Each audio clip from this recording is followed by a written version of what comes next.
উলুবেড়িয়া পৌরসভার বসন্ত উৎসবে রঙের ছোঁয়া, সংস্কৃতি ও সম্প্রীতির বার্তা।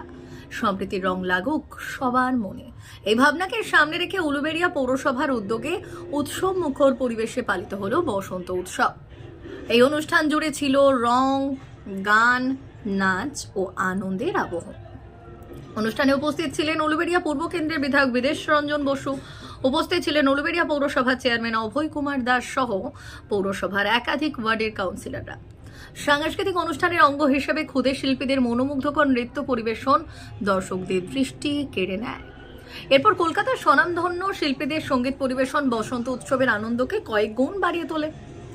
রঙিন মঞ্চ, আবির আর উৎসবের আবহে এক অনন্য মিলন মেলায় পরিণত হয় গোটা অনুষ্ঠান। অনুষ্ঠান শেষে উলুবেড়িয়া পৌরসভার উদ্যোগে সকলের জন্য প্রীতিভোজের আয়োজন করা হয়। পাশাপাশি উপস্থিত সকলে একে অপরের সঙ্গে আবির খেলায় মেতে ওঠে এবং বসন্ত উৎসবের আনন্দ ভাগ করে নেন। হাসি, রং আর সম্প্রীতির বার্তায় ভর করে উলুবেড়িয়া পৌরসভার বসন্ত উৎসব হয়ে ওঠে এক স্মরণীয় মুহূর্ত। দেখুন, উৎসবের রং লাগুক সবার মনে।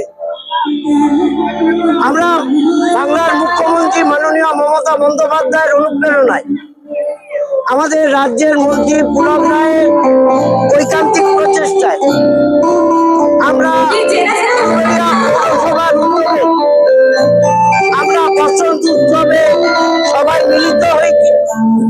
এর সাথে সাথে আমাদের রাজ্যের মন্ত্রী এবং পশ্চিমবঙ্গ মহিলা তৃণমূল কংগ্রেসের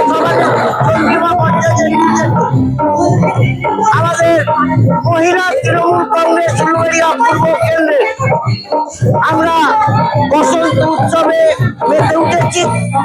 আমাদের উলুবেড়িয়া পূর্ব কেন্দ্র তৃণমূল কংগ্রেসের সভানেত্রী আমাদের শুক্লা ঘোষ, আমাদের এই কেন্দ্রের বিধায়ক বিদেশ ঘোষ, উলুবেড়িয়া পৌরসভার পৌরপিতা পৌরমাতাগণ এবং মহিলা কংগ্রেসের নেত্রীরা, আমরা সবাই মিলে আজকে এই বসন্ত উৎসবে মেতে উঠেছি। আমাদের নেত্রীর নির্দেশে আমাদের বসন্ত যেন সবার মনে নতুন উদ্দীপনা 2026-এ বাংলার মুখ্যমন্ত্রী মমতা বন্দ্যোপাধ্যায় চতুর্থবারের জন্য মুখ্যমন্ত্রী হবেন। আজকের এই বসন্ত উৎসবের দিনে আমাদের শপথ হবে 294টা কেন্দ্রেই মমতা বন্দ্যোপাধ্যায়ের প্রার্থীরা জয়যুক্ত হবে, আর পশ্চিমবঙ্গের বিরোধী দলের কোনো অস্তিত্ব থাকবে না। বাংলায় মমতা বন্দ্যোপাধ্যায়ের নেতৃত্বে বাংলা উন্নততর বাংলায় রূপান্তরিত হবে, বাংলা বিশ্ব বাংলায় রূপান্তরিত হবে।